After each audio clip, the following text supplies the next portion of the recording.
시험이라고 하는 이 단어를 우리 신앙생활에서 일상적으로 굉장히 빈번하게 우리가 사용합니다. 그러면서 동시에 시험이라고 하는 이 단어는 우리에게 부정적인 의미로 자리하고 있습니다. 성도에게 있어서 이 시험이라는 주제는 대단히 중요합니다. 신앙이 좋은 사람이라고 시험에서 예외될 수 없고, 시험이 신앙이 약한 사람에게만 찾아오는 것은 아닙니다. 우리가 욥이 시험당한 이 내용을 보면 시험은 누구에게나 찾아오는 것이다. 그런 의미에서 시험이라고 하는 주제는 대단히 중요합니다. 이 시험은 참 다양한 경로로 우리를 찾아옵니다. 영육 간에 전방위적으로 공격을 해 온단 말이죠. 그 중에서 이 사탄에 대하여서 우리는 한 번 더 살펴보려고 합니다. 왜냐하면 아무래도 우리가 감당하기에 만만치 않은 부분이 바로 사탄으로 말미암는 시험이기 때문에 그렇습니다. 그런데 왜 그 사탄이 우리를 그렇게 시험하는 걸까? 사탄이 시험하는 목적은 무엇이며 시험하는 이유는 무엇인가? 사탄이 우리를 시험해서 그가 노리는, 그가 얻으려고 하는 그 결과는 도대체 무엇인가? 그 첫 번째는 하나님으로부터 우리가 복을 받지 못하도록, 하나님이 우리에게 주시는 그 축복을 차단하고 하나님이 이미 우리에게 주신 복을 우리가 누리며 살지 못하도록 그 축복을 상실케 하기 위해 우리를 시험한다는 것입니다. 사탄이 하나님께 욥을 참소하는 그 내용을 우리가 한번 볼까요? 하나님이 이 사탄에게 욥을 칭찬하지 않았습니까? 극찬을 했죠. 그러니까 이 사탄이 하나님께 욥을 참소합니다. 참소라고 하는 이 말은 비난하고 고소하고 힐난하는 것을 말해요. 그런데 그 수단을 거짓됨을 사용하여 속임으로 고소합니다. 9절 말씀을 보면 이렇게 이야기합니다. 사탄이 여호와께 대답하여 이르되 욥이 어찌 까닭 없이 하나님을 경외하리까? 굉장히 비아냥거리고 여기에는 이 욥에 대한 조소가 깔려 있는 거죠. 그러면서 사탄이 언급하는 것이 뭐냐? 하나님이 욥에게 주신 축복을 언급합니다. 10절 말씀을 보시면요, 주께서 욥과 욥의 집과 그의 모든 소유물을 울타리로 두르심 때문 아니니까? 주께서 그의 손으로 하는 바를 복되게 하사 그의 소유물이 땅에 넘치게 하셨기 때문에. 욥이 지금 하나님을 믿는 거 아닙니까? 그러니까 욥이 뭘 알고 있습니까? 욥이 그 부요함은 하나님으로부터 복을 받은 결과라고 하는 것을 욥도 알고 있어요. 그리고 욥의 부요함은 하나님의 복주심의 결과인 것이지요. 11절 말씀을 보시죠. 그러므로 이제 하나님이 손을 펴서 하나님이 그에게 주신 모든 소유물을 치소서. 그리하면 틀림없이 주를 향하여 욕하지 않겠나이까? 사탄이 욥을 참소하면서 지금 언급하는 게 뭐예요? 하나님이 주셨던 그 모든 축복, 그 하나님이 주신 그의 소유물을 하나님 쳐버리십시오. 그걸 뺏어버리십시오. 그것을 욥이 잃게 만들어 버리십시오. 이것이 사탄이 욥을 시험하는 공격의 이유입니다. 왜 사탄은 하나님으로부터 받은 그 축복을 못 누리게 만드는 것일까? 이게 사탄의 본질입니다. 사탄은 우리가 하나님의 복을 받는 것, 그리고 하나님으로부터 받은 복을 우리가 누리고 사는 것, 이걸 이렇게 싫어해요. 그래서 어떻게 하든지 하나님이 하나님의 백성들에게 복을 못 주시도록 참소하는 겁니다. 순서를 보십시오. 8절에서 하나님이 욥을 칭찬하세요. 8절에 칭찬을 하는데 9절에서 사탄이 받아서 참소합니다. 그래서 결국은 욥이 하나님으로부터 받은 복을 다 상실하게 만들죠. 13절부터 1장 13절부터 19절까지 욥이 소유물을 다 잃어버립니다. 빼앗깁니다. 욥의 집에서 사람이 죽어나갑니다. 욥의 종들이 죽습니다. 그리고 결국엔 자기의 자식들까지 다 죽어나가게 만듭니다. 사탄은 하나님의 백성들이 이렇게 되기를 원하는 거죠. 욥에게만 그럴까요? 에덴 동산에서 최초의 사람 아담과 하와에게도 이 사탄은 동일한 방법으로 동일하게 시험하고 공격했습니다. 창세기 1장 27절과 28절 말씀, 하나님이 자기 형상 곧 하나님의 형상대로 사람을 창조하시되 남자와 여자로 창조하시고 그들에게 복을 주시고 그들에게 이르시되 생육하고 번성하여 땅에 충만해라, 땅을 정복해라, 바다의 물고기와 하늘의 새와 땅에 움직이는 모든 생물을 다스리라. 하나님의 복을 하나님의 사람 아담과 하와에게 쏟아부었어요. 그 현장이 바로 에덴 동산입니다. 부족함이 없이 모든 것이 갖추어진 그곳에서 이들은 하나님이 주신 그 복을 마음껏 누리며 사는 것이죠. 이것을 사탄은 눈뜨고 못 보는 겁니다. 그래서 그 현장에 개입합니다.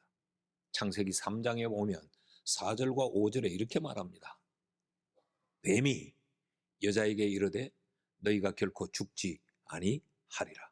너희가 그것을 먹는 날에는 너희 눈이 밝아져 하나님같이 되어 선악을 알 줄 하나님이 아심이라. 이게 지금 사단이 아담과 하와를 시험하는 것. 그래서 결국 어떻게 됐습니까? 사탄의 미혹을 받아 그 선악을 알게 하는 나무의 열매를 먹자 그들은 에덴 동산에서 내어 쫓깁니다. 하나님이 그들에게 주셨던 그 복을 이들은 상실하고 맙니다. 그리고 하나님으로부터 그들에게 하나님의 복이 차단되고 맙니다. 사랑하는 여러분, 사탄의 시험은 우리의 복을 상실하게 만든다는 걸 기억하면 우리는 이걸 예사롭게 대할 수 없는 거죠. 그런데 여기서 우리가 기억해야 될 또 하나의 사실이 있습니다. 사탄은 우리로 하여금 하나님의 복을 누리지 못하고 하나님의 복을 받지 못하도록 할 뿐만 아니라 우리를 사탄의 시험의 도구로 악용하기도 한다는 거죠. 2장에 가면 욥의 세 친구들이 등장을 합니다. 2장 11절에 등장을 해요.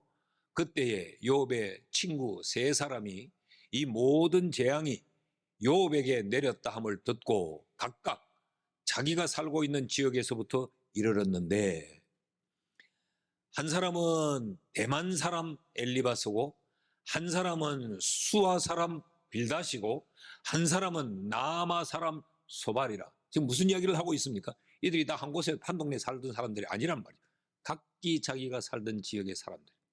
이들이 욥을 위문하고 위로하려고 서로 약속하고 오더니, 그러면 여러분 지금 요즘과 같은 시대가 아닌데 뭐 전화를 할 수도 없고 문자를 보낼 수도 없으니까 사람을 보내든지, 그래서 욥이 지금 이 지경에 처했단다, 이렇게 고통을 받고 있단다, 우리가 가서 좀 위로하고 위문해야 되지 않겠나, 우리 식으로는 신방해야 되지 않겠나, 너는 언제 시간이 되냐, 나는 언제 시간이 된다, 이러고 이 세 사람이 서로 연락을 취하고 시간을 조율하고 날짜를 잡고 그랬다는 말 아니에요.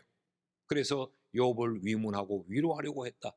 굉장히 동기가 선합니다. 착합니다. 그런데 욥이 이들을 만나자 무너집니다. 욥은 자기의 재산을 다 잃어도, 자기의 자식들이 죽었을 그때에도 욥은 신앙을 붙들고 흔들리지 않았어요. 1장 21절과 22절 말씀을 보시면, 내가 모태에서 알몸으로 나와 사온즉 또한 알몸이 그리로 돌아가올지라, 주신이도 여호와시요 거두신이도 여호와시오니 여호와의 이름이 찬송을 받을지어다 하고, 이 모든 일에 욥이 범죄하지 아니하였더라. 하나님으로부터 받았던 소유물을 다 잃어버렸고, 내 집에서 사람이 죽어나갔고, 심지어 내 자식들이 다 죽어버린 그 상황에서 욥은 신앙을 부여잡고 범죄하지 않았다 그랬어요. 그때도 보십시오. 2장 9절에서 10절 말씀을 보면 욥의 아내가 욥에게 이르되 당신이 그래도 자기의 온전함을 굳게 지키겠느냐? 하나님을 욕하고 죽어라. 그가 이르되 그대의 말이 한 어리석은 여자의 말 같도다.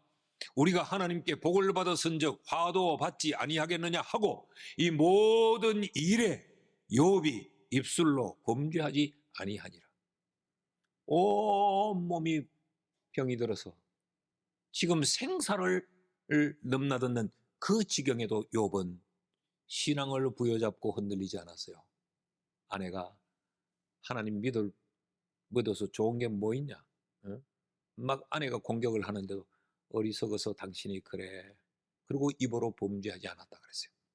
이랬던 이 욥의 친구들이 등장하니까 욥이 한순간에 무너져 내립니다. 3장 1절을 보십시오. 욥의 친구들이 2장 11절에서 등장하고 나니까 3장 1절에 그 후에 욥이 입을 열어 자기의 생일을 저주하니라. 3장 1절로부터 3장 전체가 흘러내리는 것이 욥이 무너져 내리는 겁니다. 욥이 원망할 줄 몰랐던 욥이 원망합니다. 왜 어머니가 나를 임신하던 그 밤이 왜 존재했느냐? 낮과 밤을 만드신 하나님을 향하여 원망합니다. 어머니가 욥을 뱃속에 임신했던 그 밤이 저주스럽다고 그 어머니를 원망합니다. 부모를 원망하고 하나님을 원망하면서 욥이 속절없이 흔들리고 무너지고 있어요. 19장 2절에서 3절에 가보면 이렇게 이야기합니다. 너희가 내 마음을 괴롭히며 말로 나를 짓부수기를 어느 때까지 하겠느냐?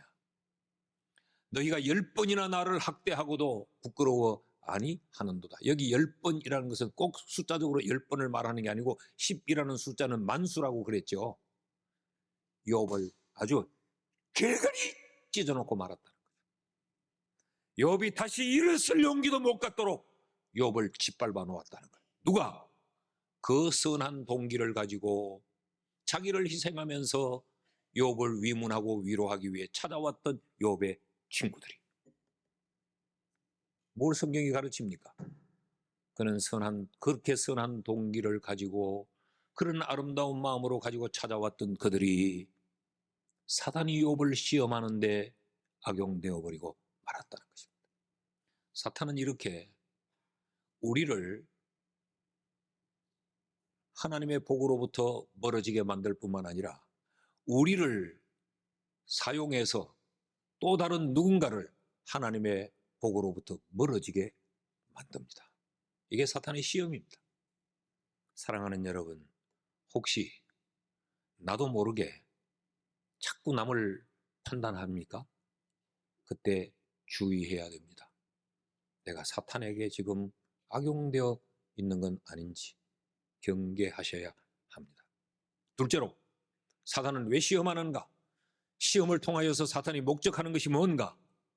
우리의 신앙을 변질시키고 우리의 신앙을 무너뜨려 타락하게 만들기 위함이에요. 자, 하나님이 욥의 신앙을 칭찬하지 않았습니까? 사탄에게까지. 나는 이 하나님이 욥을 칭찬하는 이 8절이 정말 읽어도 너무 좋아요. 8절 말씀을 다시 한번 제가 읽습니다. 여호와께서 사탄에게 이르시되 네가 내 종 욥을 주의하여 보았느냐? 이 속에 욥을 향한 하나님의 흥분이 담겨져 있는 거죠. 봤지? 내 종 욥. 하나님이 흥분해서 지금 욥을 자랑하고 있습니다. 그와 같이 온전하고 정직하여 악에서 떠나 하나님을 경외한 자는 세상에 없느니라. 그러자 사탄이 하는 말을 보십시오. 11절에 하나님의 손을 펴서 욥의 모든 소유를 쳐보십시오. 그리하시면 틀림없이 주를 향하여 욕할 것입니다 라고 지금 말합니다. 여기 욕하다라고 하는 이 단어, 바라크라는 단어인데 무릎을 꿇다, 하나님을 경배하다, 하나님의 복을 받다 그런 뜻이에요. 그런데 이 단어는 굉장히 특별한 단어인데 극단적인 의미를 담고 있는 단어입니다.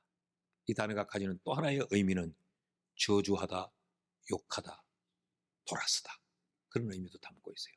그러니까 그렇게 하나님이 칭찬한 세상에 없다고 칭찬하던 그 욥이 하나님을 세상에서 더할 수 없는 언어로 하나님을 욕하고 하나님을 저주하고 하나님을 돌았을 것입니다.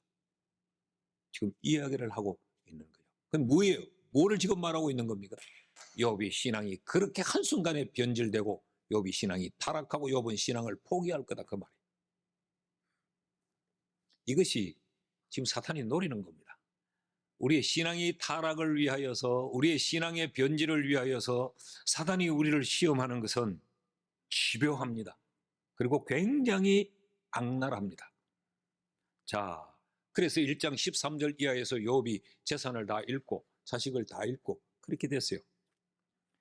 그때도 욥이 신앙을 붙잡고 흔들리지 않으니까 2장에 넘어오면 또다시 욥을 참수합니다. 2장 5절 말씀입니다. 이제 주의 손을 펴서 그의 뼈와 살을 치소서. 물질을 쳤습니다. 자식을 쳤습니다. 그래도 욥이 흔들리지 않으니까 그의 뼈와 살을 치소서. 그 말은 죽이십시오, 그 이야기입니다. 이게 사탄의 악랄함의 극치입니다. 우리를 죽음의 자리에 파멸에 이르도록까지 집요하게 공격을 하는 것이 사탄의 시험입니다. 그런데 사탄에게 미혹받아 사탄의 시험의 도구가 되면 사람도 사탄처럼 이렇게 악랄하고 교활해질 수 있습니다. 여러분, 이 표현이 소름 돋지 않습니까? 재물을 다 잃어버렸고 자식을 다 죽었고 더 잃을 것이 없는 그 상황이 되었는데도 사탄은 죽여보십시오 라고 이야기한다. 끔찍하지 않습니까? 그래서 결국은 그 하나님으로부터 완전히 돌아서도록 만들려고 하는 것이 사탄의 시험의 이유예요. 그러므로 우리가 꼭 기억해야 될 것은 사탄은 우리의 신앙의 변질, 신앙의 타락을 위해서 전심전력하고 전력 투구하고 사생결단으로 집요하게 우리를 공격한다는 거예요.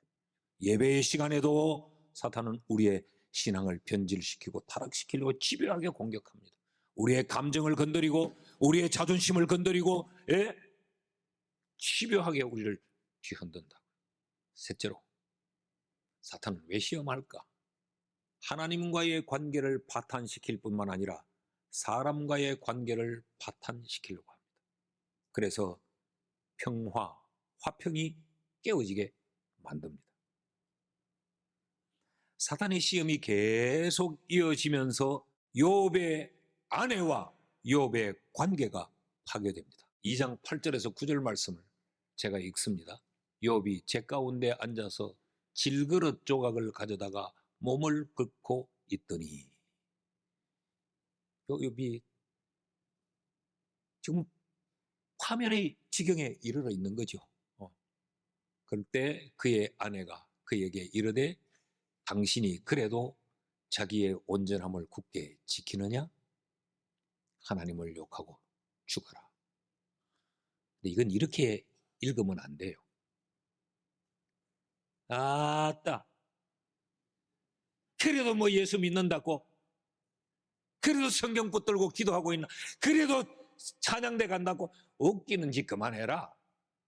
그냥 하나님 저주하고 끝내라. 니도 죽어버려라, 니 같은 것도. 지금 이런 이야기요. 자, 보십시오, 여러분. 지금 욥은 자식을 다 잃었습니다. 그 많던 재산을 다 잃고 하루아침에 졸지에 길바닥에 앉았습니다. 욥의 곁에 유일하게 아내가 남아 있습니다. 그렇다면 아내가 어떻게 해야 됐겠어요? 그래도 신앙을 부여잡고 범죄하지 않으려고 하면서 질그릇 조각이란 말은 우리말로 하면 그저 사이다 병 조각이라고 생각하시면 됩니다. 그걸 가지고 뻑뻑 끓으면서도 범죄하지 않으려고 신앙을 지키려고 몸부림치고 있으면 어떻게 해야 돼요? 어떻게? 하나님 감사합니다. 처지경이 돼도 그래도 신앙을 지키려고 몸부림치는 내 남편, 하나님 감사합니다. 그래야 되는 거 아니에요? 근데 이 여자가 지금 이러고 있는 거죠. 관계가 파탄 나버리고 만 겁니다. 그런데 더 우리가 주목해야 될 표현은 이 여인이 쓰고 있는 표현이 사단이 참소했던 내용과 똑같다는 사실입니다. 9절 말씀을 다시 한번 볼 수 있을까요? 뭐라고 지금 말하고 있습니까? 그래도 자기의 온전함을 굳게 지키느냐? 하나님을 욕하고 죽어라. 사탄이 하나님께 뭐라고 했어요? 욥이 하나님을 욕할 것입니다. 욥의 아내가 이 시험이 진행되는 동안 사탄의 화살을 맞은 것입니다. 그러니 사탄이 지금 이루려고 하는 그대로 하나님 욕해라 이러고 있는 거죠. 여러분, 우리가 사탄의 시험의 화살을 맞으면 사람이 사탄처럼 이렇게 악해지고 이렇게 독해집니다. 여러분, 부부는 한 몸이요, 가장 치밀한 관계입니다. 이게 하나됨이에요. 근데 사탄은 이걸 싫어합니다. 하나됨, 사랑, 평화, 용서, 이해, 섬김, 뭐 이런 것들을 사탄은 싫어합니다. 사탄은 서로 대립하고 비난하고 깎아내리고 공격하고 상처 주고 아프게 하고 무너지게 하고, 이게 사탄이 하는 일이에요. 왜 그럴까? 사랑이나 오래 참아주는 거나 허물을 덮어주는 거나 용서하는 거나 이 모든 것들은 성령의 열매이기 때문에 그렇습니다. 하나님의 사람들이 이런 성령의 열매를 맺는 것을 사탄은 싫어해요. 그러므로 여러분, 평화가 깨어지는 현장에서 우리는 늘 사탄의 시험을 기억해야 됩니다. 남편과 아내의 관계에서 평화가 긴장으로 바뀌고 이해하고 용서하는 것이 대립으로, 갈등으로 바뀌어지는 현장에서는 반드시 기억하실 것이, 사탄이 지금 시험하는 거 아닌가? 라는 생각을 가지셔야 돼요. 반목, 비난, 이런 것들이 내 삶의 현장에 슬그머니 찾아오거든, 사탄의 시험일 수 있다라는 사실을 기억해야 우리가 극이 무너지지 않습니다. 세상이 얼마나 악합니까? 마지막 때에 사탄이 자기의 마지막 때가 된 줄 알고 분내어서 우리에게 왔음을 우리 눈으로 지금 보고 있습니다.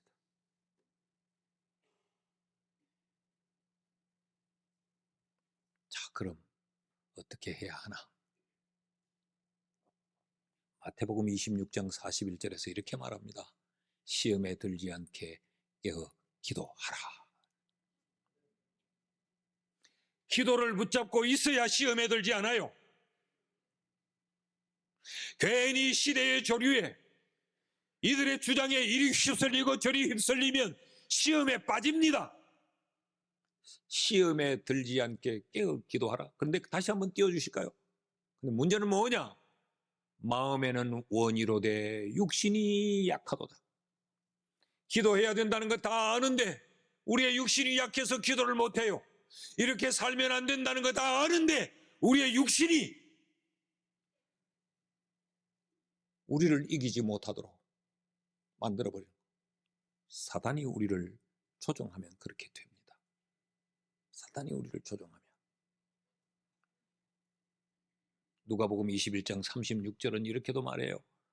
너희 장차 올 이 모든 일을 능히 피하고 인자 앞에 서도록 항상 기도하며 깨어 있으라. 우리가 결국은 하나님 앞에 설 것이에요.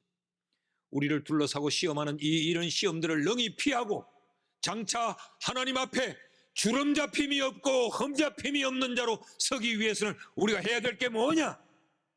기도로 항상 깨어 있는 것입니다. 우리가 시험에 들지 않으려면, 그리고 하나님 앞에 주름 잡힘이 없이 서려면 항상 기도로 깨어 있어야 합니다. 그런데 육신이 약한 걸 어떡합니까? 그래서 억지로라도 묶여야 됩니다. 그러니까 기도하기로 작정서를 써내고, 그러면 또 작정했다고 전도사님이 전화와가 집사님, 예, 오늘 기도 시간이지, 예, 나와야 되는데 와 오늘 안 나와십니까? 내일은 나와 있어. 아휴, 힘들어 죽겠다. 가자, 한 번이라도 가야 돼. 이러면 한 번이라도 기도한다고. 그래서 여러분, 우리가 기도로 깨어 있어서 시험에 들지 않고 시험을 이기는 우리 모두가 될 수 있기를 주의 이름으로 축원합니다.